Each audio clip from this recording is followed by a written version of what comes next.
Iran और America के बीच चल क्या रहा है? पहले ईरान प्रपोजल भेज रहा था और अब अमेरिका प्रपोजल भेज रहा है। जो आप देख सकते हैं, US waiting response from Iran over proposal for cease fire deal says Rubio. जो आपको पता ही होगा, जो पहले इससे पहले जो ईरान की तरफ से प्रपोजल भेजा जा रहा था कि सीज फायर लागू करो, ब्लॉकेड हटाओ, और लेटर में बात करते हो न्यूक्लियर के लेकर, और उसको उसको उसने से वो रिफ्यूज कर रहा था अमेरिका, इसमें नहीं, इमीडिएट इसमें न्यूक्लियर शामिल करो। और जो इससे पहले जो 2 दिन पहले जो मुठभेड़, बड़ा मुठभेड़ हो रहा था एक दूसरे के वारशिप पर, और अमेरिका ने भेजा मिलिट्री बेस पर जो अटैक किया था, तो उस पर आपको पता ही है कि जो अटैक किया था उसमें वो बोला था, जो फ्रीडम प्रोजेक्ट फ्रीडम था, सडनली उसमें स्टॉप कर दिया। जो देशों को शिप जो वहाँ पर फंसा था, और जाने का जो बोला था कि मैं इसको शिप को मैं गाइडेंस और स्पोर्ट करके मैं आगे ले जाऊंगा और मैं बाधित रोड को मैं क्लियर करूंगा, तो वहाँ पर रोक दिया, वहाँ पर शिप को वहीं पर अमेरिका ने फंसा दिया, और वहाँ बोल दिया कि अभी बहुत नज़दीक है, too soon to celebrate peace deal, कहीं कुछ ऐसा बोलकर, और वहाँ से वो प्रोजेक्ट फ्रीडम रोक के आगे बढ़ गया। अब उस दिन से लोग, दुनिया के लोग, और जो वहाँ का स्पेशली जो शिप जो फंसा हुआ है, वहाँ के लोग वेट कर रहे हैं ये कब सीज फायर और कब शांति वार्ता प्रपोजल हो गए। दोनों तरफ से अब टाइम खींचने को प्रयास कर रहा है। जो देखो तो स्पेशली पाकिस्तान अभी मीडिएटर के थ्रू, बैक चैनल के थ्रू पाकिस्तान और अमेरिका में जो बात पुगा रहा है, और मगर जो डॉट डेड लॉक लगा हुआ वहाँ पर कोई नहीं पहुंच पा रहा है। यहाँ से गाड़ी न ईरान न अमेरिका घूम के वहीं पर आ जाता है। तो यहाँ पर जो देखे तो जो अमेरिका का डिमांड है, जो ईरान का डिमांड है, इसमें कोई भी कॉम्प्रोमाइज करने के तैयार नहीं है। और जो इसमें जो एग्जैक्टली आज हुआ ये है कि जो वहाँ पर सबको पता है कि छोटा मोटा क्लियरेंस हो रहा है, जो डायरेक्ट फुल वार में जाने ग्राउंड पर जो देखो स्टेट ऑफ हॉर्मस पर, तो सभी अलर्ट मोड पर है, स्पेशली ईरान, और जो उसको जो था जो स्टेट ऑफ हॉर्मस को और टाइट करके रख लिया है, बोला है कि मैं पहले से ज़्यादा मेरा ये कंट्रोल रहेगा, और जो एक भी गलती अमेरिका यहाँ पर करेगा, कोई भी ये ओल्ड टैंकर और जहाज शिप का अगर कोई भी अवरोध करेगा तो मैं उस पर बड़ा अटैक करूंगा। और जो फ्रीडम प्रोजेक्ट था अमेरिका को वहाँ पर रोक दिया है, और अपना वो प्रपोजल की आजकल 1-2 दिन गए रहे कि कब ईरान की तरफ से ये टेबल पर और डायरेक्ट टॉक बैक चैनल के थ्रू, स्पेशली जो गल्फ कंट्री है, इनडायरेक्ट रूप से जो पाकिस्तान के बोल रहे हैं कि जल्द से जल्द एक कराएगी, क्योंकि गल्फ कंट्री के यहाँ सबसे ज़्यादा डर है जब से ये वार होगा। जो वार अभी रुक रहा है, क्योंकि कारण इसमें ये रुकने के कारण है, आप लोगों को मन में सवाल उठता होगा कि वार होता है रुक क्यों जाता है। इसमें रुकने के कारण है गल्फ कंट्री डायरेक्ट उसको वार में नहीं घुसना चाहते हैं। उसको पता है कि जब ईरान उसको वार होगा तो सबसे बड़ा नुकसान होगा गल्फ कंट्री को, सऊदी, कतार, दुबई, बहरीन, वो अपोजिट रिटेलिएशन नहीं कर सकता। जो वहाँ पर ईरान जो कुछ भी मिस्टेक और गलती करता है अमेरिका की तरफ से, उस पर अटैक करता है, तो डायरेक्ट स्पेशली जो बहुत क्लोज एलाइज उस पर अटैक करता है। तो आप जो देखें तो सिचुएशन कुछ ऐसा बना है। मीडिएटर इसमें लगा हुआ है, स्पेशली पाकिस्तान और वेब चैनल से, वहाँ से वो लग रहा है कि चाइना भी लगा है और गल्फ कंट्री भी लगा है। और देखो तो कुछ इस सिचुएशन, और इस सभी को ओवरव्यू निकाले, ओवर जो इसको एनालिसिस करे, तो आप देख सकते हैं पहले ये वार नहीं इकोनॉमिक्स वार है, सीज फायर नहीं इकोनॉमिक्स वार है।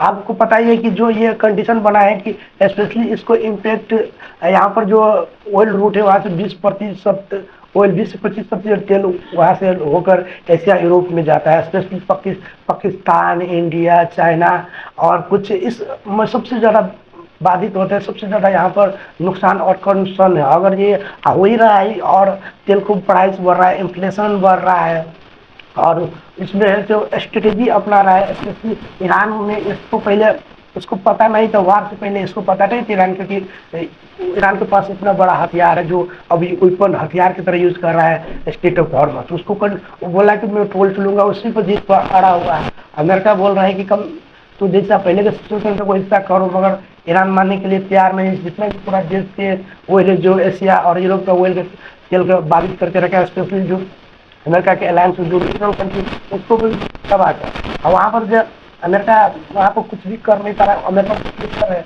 अमेरिका पर, क्योंकि अमेरिका वार शुरू किया, तो इसीलिए अमेरिका पर इतना प्रेशर है जो एशिया तरफ से यूरोप और प्रेशर है, क्योंकि जो वार वहाँ पर जो नवंबर में उसको और जो प्रतिशत था जो डोनाल्ड ट्रंप का जो जो वो था जो जो उसको डिप्लोमेसी में उतना वो था स्ट्रेंथ था डिप्लोमेट में वो बड़ा कर सकता है, मगर वहाँ पर कुछ भी नहीं दिखाई दे रहा है और पर प्रेशर बढ़ रहा है। तो अमेरिका स्पेशली अमेरिका यहाँ पर फंस चुका है। अमेरिका के यहाँ से जाने का कोई भी रास्ता नहीं दिखा, रोड में कुछ नहीं दिखा रहा है। इसीलिए आप अमेरिका जल्द से जल्द प्रेशर और ब्लैकेट के जरिए प्रेशर प्लस नेगोशिएशन टेक्निक्स अपनाने का प्रयास कर रहा है, मगर वहाँ पर अब स्पेशली ईरान लोकेशन, ईरान का जो लोकेशन है, जो स्ट्रेटेजी लोकेशन है, उसको जो मैप में जो देखो तो स्ट्रेटेजी लोकेशन पर ईरान है। वहाँ से सभी जितना भी मिडिल ईस्ट में जो कंट्री है सब पर इन्फ्लुएंस डायरेक्ट इनडायरेक्ट कर सकते हैं, जैसे कि आपको पता ही है। अमेरिका इस वार को जो वार किया था, अमेरिका ने इस पर रिजीम चेंज करने का जो प्रयास किया था, जो फरवरी 28 के इजराइल और अमेरिका ने मिलकर, तो वो कर नहीं पाया जो उसको सोचा था। जो अमेरिका इजराइल को जो प्लानिंग किया था, इपिक फ्यूरी के जो ऑपरेशन चलाया था, इसमें कम समय बहुत शक्ति रिजीम चेंज करना था और जो ड्रोन और मिसाइल और मिलिट्री कैपेबिलिटी ईरान को खत्म करना था, मगर वहाँ पर कर नहीं पाया। बहुत जो फरवरी 28 के हुआ, बहुत हमला, बहुत एक दूसरे पर अटैक हुआ। स्पेशली अमेरिका इजराइल ने ईरान के जितना भी इंफ्रास्ट्रक्चर था और मिलिट्री बेस था और न्यूक्लियर फैसिलिटी था, सभी पर अटैक किया, मगर उतना जितना जो उसने सोचा था उसने नहीं किया, क्योंकि ईरान स्ट्रेटेजिकली बहुत उपहार एरिया में उसको जो कंट्री है, जो लोकेशन है, जो बहुत स्ट्रेटेजिकल है। जितना भी जो ये लोग जो स्ट्राइक किया था वो सभी अंडरग्राउंड है, लगभग 200 फीट, और सोर्सेज के माध्यम से बहुत अपना अपना बताया, मगर 200 फीट कोई भी बम, बंकर बस्टर बम भी नहीं जा सकता। जो अमेरिका ने जो V2 बम्बर से वहाँ स्ट्राइक किया था, तो 200 फीट नहीं जा सकता, 160 लगभग 150 फीट जा सकता है। इसलिए स्ट्रेटेजिकली वो ईरान ने, उसको पता था कि आज निकल हम पर ऐसा हमला होगा, तो इसलिए ईरान को भी वहाँ पर नुकसान हुआ स्ट्राइक में, और ईरान ने वो ऐसा बना के रखा था। और ईरान को टॉप लीडर बहुत सारा नुकसान भी हुआ, स्ट्राइक में बहुत सारा नुकसान हुआ। और जो ईरान को इसमें जो ड्रोन, जो अपना टेक्नोलॉजी है, शहद ड्रोन है, उसने बहुत कमाल किया। और जो वहाँ पर जो उसको अमेरिका का जो वहाँ पर जो पायलट एयरमैन जो गिरा था उस ज़मीन पर, तो उस दौरान जो एयर स्पेस से हेलीकॉप्टर के लेकर गया था, उसमें बहुत नुकसान स्पेशली अमेरिका का हुआ था। और जितना भी मिडिल ईस्ट अलायंस देश में जो अमेरिका का बेस है, मिलिट्री बेस्ड और स्पेशली मिलिट्री बेस को उसको टारगेट सबसे बेसिक कर किया यहाँ पर। और उसके साथ साथ वहाँ पे इंफ्रास्ट्रक्चर पर, रिफाइनरी पर जो इस देशों को जो अलायंस बना कर रखा है, इस पर अटैक किया। उसको जवाब में ईरान ने भी बहुत नुकसान किया, क्योंकि ईरान और इजराइल में भी तेल की पौड़ बहुत बड़ा मिसाइल, बंकर बस्टर मिसाइल, वो मिसाइल फेंका जो बहुत तेज जाता है।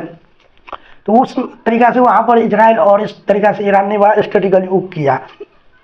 यहाँ पे इजराइल का सबसे बड़ा डर है कि जो अगर ये डील होने जा रहा है, दोनों देश प्रयास कर रहा है, तो इसमें इजराइल की सबसे बड़ी कंसर्न और चिंता है कि अगर ये डील वीक और कमज़ोर हो गया तो उसको फ्यूचर के लिए, स्पेशली इजराइल के फ्यूचर के लिए बहुत चिंताजनक है। तो स्पेशली इजराइल यहाँ पर नज़र बनाए रखा है कि कहीं यह डील ना हो जाए, जो वीक डील, कमज़ोर फ्रैजाइल डील ना हो जाए, जैसे कि जो न्यूक्लियर के लेकर मान ना जाए और सेंक्शन रिलीफ अगर हो जाता है। यहाँ पर इजराइल के टेंशन में अगर सेंक्शन रिलीफ हो जाता है, ये जो न्यूक्लियर बाद में बात होता है, तो इस टाइम इजराइल के दौर इस टाइम अगर जैसा होता है तो ईरान इसमें रीग्रुप और रीपावर, अरेंजमेंट अपना फिर से युद्ध करने के लिए, और मिसाइल जो कैपेबिलिटी है, ड्रोन कैपेबिलिटी है, और इसके और बढ़ा लेगा। इसीलिए उस पर इजराइल को यहाँ पर थ्रेट है कि ये नहीं होना चाहिए। स्पेशली ईरान ये वार ख़त्म ही नहीं करना चाहते। इजराइल चाहता है कि लंबा, क्योंकि इजराइल एक अकेला यहाँ ईरान से नहीं जीत सकता। वो चाहता है कि सुपर पावर, जैसे कि आप मान ही सकते हैं, जो अमेरिका सुपर पावर अपने कहलाते हैं, मगर अभी के जो मॉडर्न युग में देखें तो सुपर पावर अभी नहीं है, मल्टी पोलर युग में चल रहा है। बहुत सारा एक देश अभी सुपर पावर नहीं है। अभी जो एग्जाम्पल उठा के, अभी की सिचुएशन है, ईरान भी अब उतना हो गया जैसे कि दिखाई दे रहा है। रशिया, चाइना सब है। तो पहले यूनिपोलर चलते थे, पहले एक ही सुपर पावर होते थे, मगर अब जो अभी के मॉडर्न युग में जो देखें तो मल्टीपोलर में गुजर रहा है, मल्टीपोलर में देश आ गया है। तो ये यहाँ पर इजराइल के यहाँ पर थ्रेट है कि न हो जाए, इसके लेकर चिंता में वो है। यहाँ पर और ये जो जो कर रहा है, जो ईरान अभी भी नेगोशिएशन प्लस रेसिडेंस, जो ईरान को यहाँ पर जो समस्या है अपना वो प्रेशर प्लस वो नेगोशिएशन की भी बात कर रहे हैं। वो चाहता है कि इस डील के जरिए कुछ उसको भी जो सेंक्शन लगा हुआ है और डील हो जाए, जैसे कि दोनों देशों अपना अपना पॉइंट पर जीत पर अड़ा हुआ है, तो अमेरिका और ईरान। तो ईरान भी चाहता है कि जो न्यूक्लियर के मैं आगे साथ देता हूँ, जैसे कि बीच में बात हो जाए, सेंक्शन थोड़ा हट जाए, और जो ये जो है तो मैं और जो ब्लैकेट रखा हुआ है हटा दे, सीज फायर लागू हो जाए, और तो मैं रीग्रुप और अपना इकोनॉमी को थोड़ा ठीक करूँ। क्योंकि आपको पता है कि जो इकोनॉमिक यहाँ पर क्रैश हुआ है, स्पेशली आपको पता है कि ईरान हाईली डिपेंडेंट है अपना ऑयल ट्रेड पर और फॉरेन एक्सपोर्ट और इंपोर्ट पर। इसके बाद उसमें वहाँ को देश में वैसा कोई भी बड़ा बड़ा कंपनी नहीं है कि उससे सर्वाइव कर सकते लॉन्ग टर्म तक। इसीलिए यहाँ पे ईरान भी चाहते हैं स्ट्रेटेजिकली कि अगर ऐसा है तो मैं एक साइड से देखे तो ईरान प्रपोजल भेज रहा है, एक साइड से हार्ड लाइन यूज कर रहा है और strategy time by strategy use कर रहा है। और यहाँ पर कुछ इस तरह का अमेरिका यहाँ पर, तो आपको पता ही कि अमेरिका के यहाँ पर उससे बाहर निकलने के कोनो गुंजाइश ही नहीं। ईरान, अमेरिका स्पेशली ईरान यहाँ पर फंस गया है। जो सोच लेकर आया था अमेरिका वो कर नहीं पाया। जो कैपेबिलिटी ईरान का जो न्यूक्लियर था, न्यूक्लियर फैसिलिटी और जो ड्रोन मिसाइल जो मिलिट्री कैपेबिलिटी था उसको बहुत कमज़ोर आया। स्पेशली टॉप लीडर को उसको मानना था उस वक्त फरवरी 28 का, उस वक्त जो पिक फ्यूरी स्टार्ट किया था। तो अमेरिका का मानना था कि इसमें जो टॉप लीडर को इसमें अगर मार दिया जाए तो ये वो हो जाएगा, कोलैप्स हो जाएगा। मगर ऐसा नहीं हो पाया। जो सोचा था इजराइल, स्पेशली इजराइल और अमेरिका ने, वो हो नहीं पाया था। कुछ इस तरीक़ा से यहाँ पर देखो तो दोनों को, और इम्पैक्ट से देखो तो आपको पता है, जो ग्लोबल इम्पैक्ट देखो तो कितना लगभग 2 महीना से ऊपर हो गया है। दोनों देश यहाँ पर वो दोनों देश का उतना जितना स्पेशली ईरान पर तो हो ही रहा है, ब्लैकेट जो अमेरिका लगा के रखा है तो वहाँ पर तो हो ही रहा है।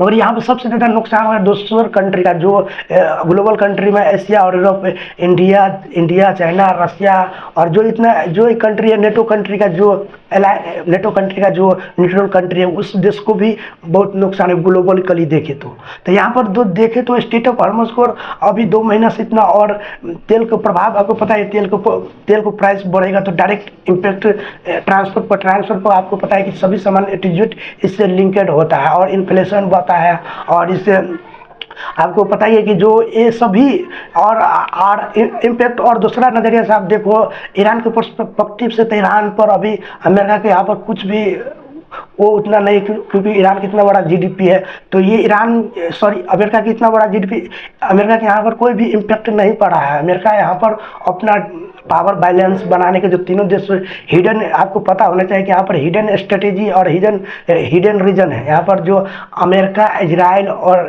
तीनों इस मिडिल ईस्ट में अपना इन्फ्लुएंस और डोमिनेंस बनाने को प्रयास कर रहा है। स्पेशली ईरान को यहाँ पर कहना है कि अगर अमेरिका के यहाँ पर डोमिनेंस रहेगा तो मेरा भी उतना ही रहना चाहिए। कुछ इस वहाँ का डोमिनेंस के लेकर तो वो तो हिडन रीजन के तो आपको पता ही है। मगर जो इम्पैक्ट ईरान को यहाँ पर पड़ा है, क्योंकि जो ब्लैकेट रखा हुआ है, तो बाय पाकिस्तान बाय रूट जो भेज रहा था, जो लैंड के माध्यम से, वो उतना पर्याप्त नहीं है। एका दुका शिप वहाँ से गुजर जा रहा है। इसलिए ईरान को यहाँ टेंशन की कम से कम ब्लैकेट खुल जाओ। सीज फायर अप्रोक्सी आपको मालूम है प्रोक्सी को कितना, आपको ये फुल वार में अगर जाएगा तो कितना नुकसान होगा। अब फ्यूचर सिनेरियो देखें तो आप दोनों देशों को देखें तो अपना अपना पॉइंट से कोई पीछे नहीं हटने जाएगा। अगर पीस डील होता भी है तो फ्रेजाइल और बहुत वो कमज़ोर पीस डील होगा। स्पेशली मैं बताया कि स्पेशली इजराइल यहाँ पर बड़ी चिंतित में है। ये अगर पीस डील हो भी जाता है, अभी जो सिचुएशन बना है, ईरान और अमेरिका ने एक दूसरे पर जो प्रपोजल भेज रहा है, बार्गेनिंग कर रहा है, जो पाकिस्तान मीडिएटर के थ्रू बार्गेनिंग कर रहा है। अगर ये कमज़ोर होता है तो स्पेशली ये नहीं उस वक्त जैसा हुआ था, जो सीज फायर जो हुआ था ईरान और अमेरिका के बीच, और इजराइल भी इसमें शामिल था, मगर उस वक्त इजराइल ने उल्लंघन कर दिया उसको। वो चाहता ही नहीं कि तो ऐसा अगर इजराइल के यहाँ पर समस्या है और इजराइल के यहाँ पर चिंता है कि ये नहीं हुआ, अगर होता है तो बहुत, तो आप जान ही सकते कि इसमें 80% नहीं है कि सीज फायर होगा। अगर 50% मान लीजिए अगर सीज फायर होता है तो यहाँ पर सीज़फायर होता है तो इजराइल नहीं मानेगा, ये फेंक जाएगा और वहाँ से आपको पता है कि हिजबुल्लाह और हुती सभी एक्टिव हो जाएगा। अब फुल फुल फुल स्केल वार से वो स्पेशली वो बचना चाहता है जो मिडिल ईस्ट के सऊदी कतार बहरीन, वो न्यूट्रल होना चाहते हैं, वो नहीं चाहते कि वार, अगर वार होता है इस मिडिल ईस्ट में सबसे बड़ा क्षति और नुकसान उसको होता है। तो फिर भी लोग कयास लगाया जा रहा है कि अगर हो जाए ये शांति वार्ता हो जाए, जो सिचुएशन बना शांति वार्ता हो जाए, नॉर्मली जो पहले के सिचुएशन था वैसे बन जाए। तो मैंने इसके एनालाइज किया आज के अभी जो सिचुएशन है ईरान और अमेरिका इजराइल को मिडिल ईस्ट में, इसके हिसाब से आज हम एनालिसिस किया। अगर आपको क्या लगा और क्या, तो आप कमेंट करके बता सकते हैं। Thank you.